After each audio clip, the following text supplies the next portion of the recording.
It is Grand Prix week and been up here at Ashburton catching up with the Australians. But while I was here, I thought I'll duck in and see Johnny Morrison. Firstly, Johnny, thanks for joining me again. Yeah, it's taken a while, but you've got here. Taken a while. Mate, you're the most interviewed person on Campbell's Comments. Don't worry about that. You seem to get winners all the time and you definitely enjoy life. You have got one runner and also a horse in on Grand Prix day, but we're here at Ashburton. What a great place to train a horse. Yeah, well, we've got a bit of a variety, so I've probably got quite a lot of work at the moment, but we've got different tracks and all sorts of different things we can do, and we're sort of central, you'd say, so like it's only an hour to Timaru, 2 hours to Oamaru, an hour to Addington.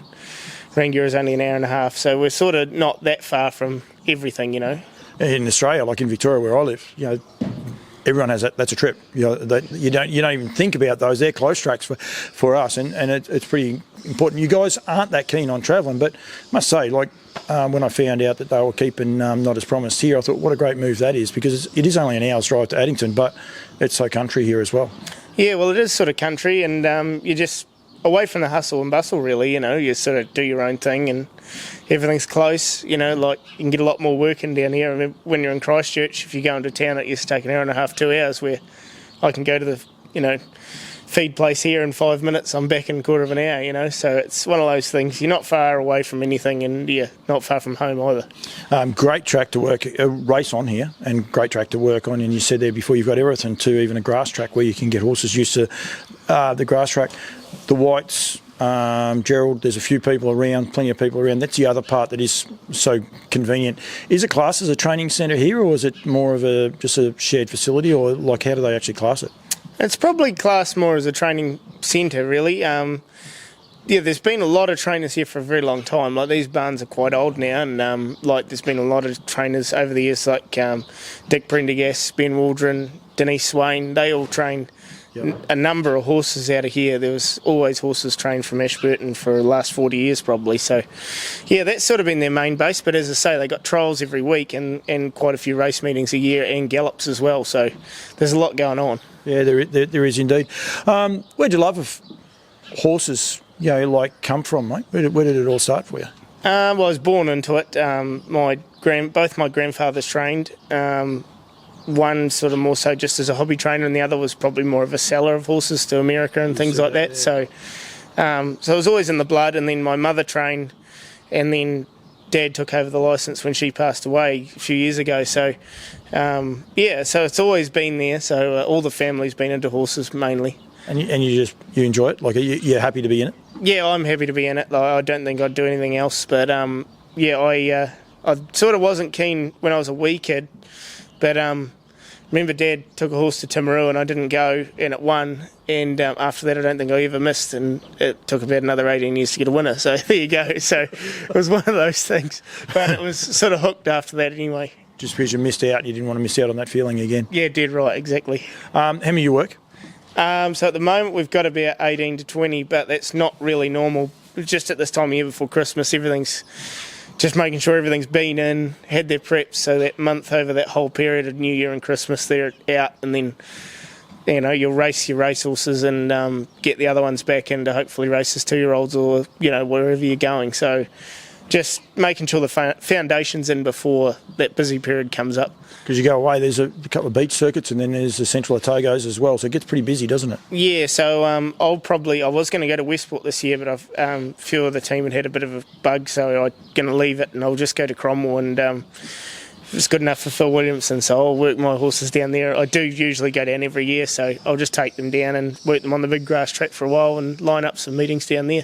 And give the horses, the rest of them, the team, a bit of time off, so yourself and the lovely get a bit of time away and sit back and relax. Yeah, well, we just brought a caravan, so that'll be parked up beside the Williamsons and the McRaes and everything. They tell me the caravan's a pretty important part of the whole experience. Yeah, well, I suppose it's one of those things. It's the camaraderie, I suppose, and everyone enjoys everyone's company. So we get out there and work them in the morning, and then the rest of the day's yours. So you're going to have to help me, because they go up north of the South Island, not the North Island, but the top of the South Island.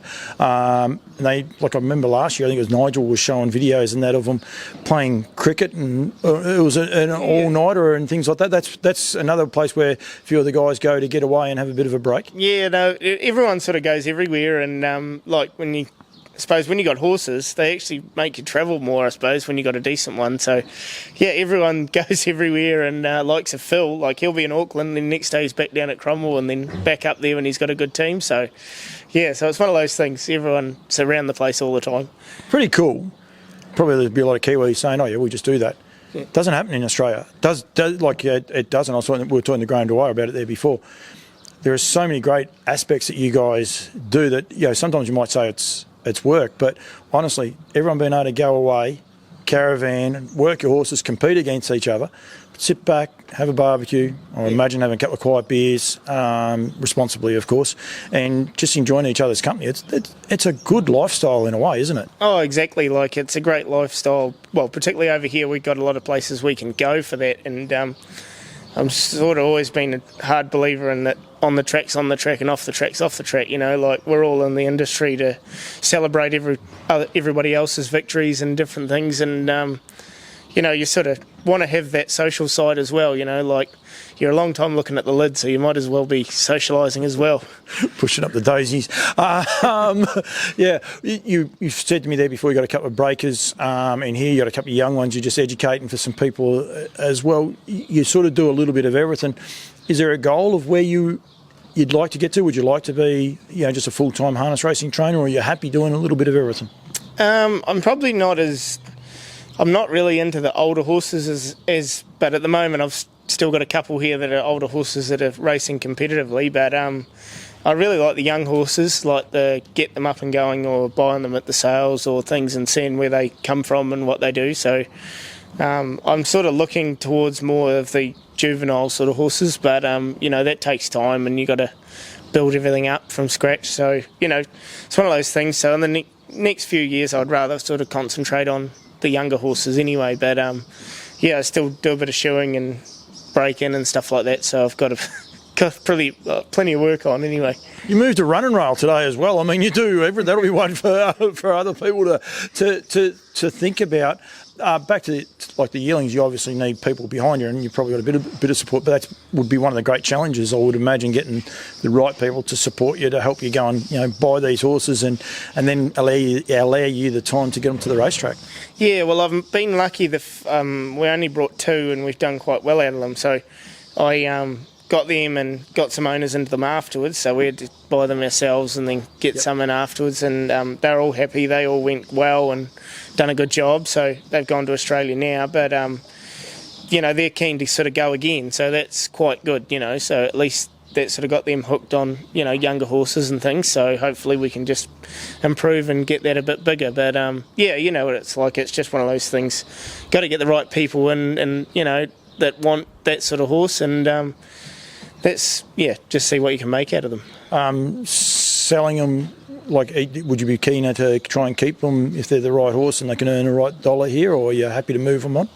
Honestly, I'd probably rather move most of them on, if I've got shares in them, that's a big thing to move them on. I think, although the racing has improved a bit here, you still can't make a crust out of just racing horses. So I'd rather move them on, and the people that have done well out of the game and have got the acreage have generally sold horses on over their career, so that's sort of what I'd like to do. You do have a goal, and as I said, you're here and you're training and the rest, but by the sounds of it, a couple of comments you said to me out there, and then just then as well, to potentially get yourself a property and set yourself up is a goal? Yeah, well, more just get the land, even if we don't set ourselves up, just have something underneath you for later in life. That's sort of our goal, really, just to have something that that can set you up for the rest of your life anyway. But whether it's worth setting up nowadays is the other thing you got to weigh up. But we can always work that out as we go along. Breeding or training, or just to have a bit of land and that security. Yeah. Breeding's good when you got a good breed. It's one of those things, if you can go to the sales and the commercial, and or you can go to the races and the horses are competitive in those big races, it's all very well. And like I've got a couple of brood mares at the moment, but that are from good families, so one's just dropped to What the Hill filly, so hopefully it can do something. But yeah, it's a waiting game, but unfortunately if we haven't got breeders, we won't have a game, so we really have to have breeders. So that's why I try and breed a couple every year if I can.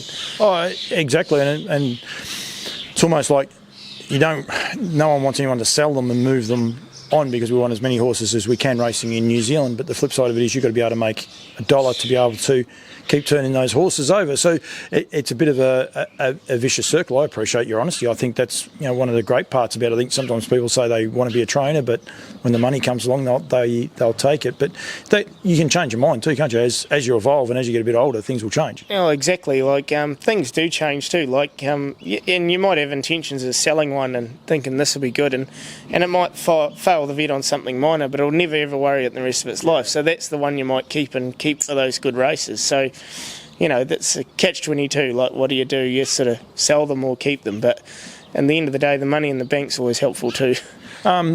Driving. You haven't sort of mentioned driving, and one thing I do love about you, the couple of times I've been able to interview you after you've driven a winner, although one was only when you trained a winner and you didn't give me the scoop, but that's okay. I won't let you forget that one. But, driving, is that a long-term goal for you? I'll stick to the driving as long as I can. I like the training a lot.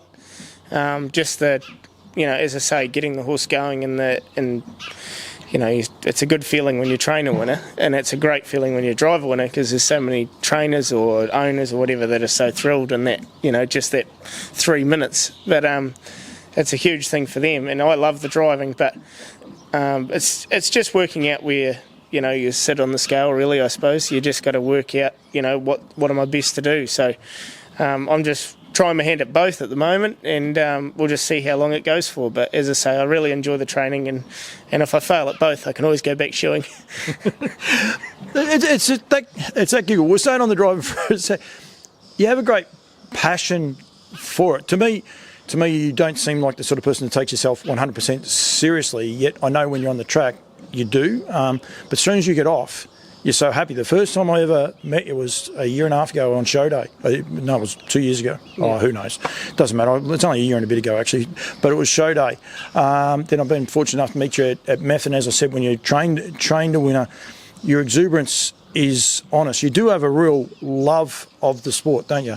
Yeah, well, it's one of those things. Like it's one of those games. If you don't enjoy it, well, you don't find many people in it. So they're all in it because they enjoy the game, and it's one of those things. Yeah, as I said before, on the track, and off the tracks, there to be there to be celebrated, and plenty of good wise men have said celebrate your losses because you have more parties anyway.